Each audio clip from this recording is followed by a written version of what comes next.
بسم اللہ الرحمن الرحیم۔ السلام علیکم ورحمۃ اللہ وبرکاتہ۔ عابد راجہ چینل کی طرف سے آج میں اپنے دوستوں کو ایک بہت ہی پیاری دعا پڑھنا سکھاؤں گا۔ اس سے پہلے میں اپنے تمام دوستوں سے گزارش کروں گا کہ اس ویڈیو کو آپ نے آگے ضرور شیئر کرنا ہے۔ تو شروع کرتے ہیں۔ بسم اللہ الرحمن الرحیم۔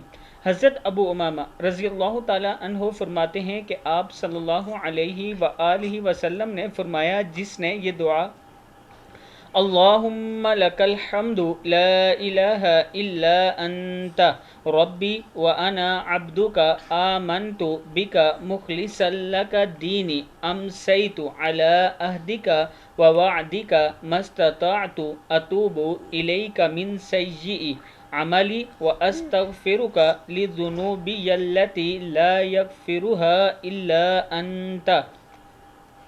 جس نے یہ دعا صبح کو 3 مرتبہ اور پڑھی اور مر گیا تو جنت میں داخل ہوگا۔ اسی طرح یہ دعا شام کو پڑھ لے، اس رات مر جائے تو جنت میں داخل ہوگا۔ یہ دعا آپ دوست یاد کر لیں اور صبح و شام پڑھا کریں۔ السلام علیکم ورحمۃ اللہ وبرکاتہ۔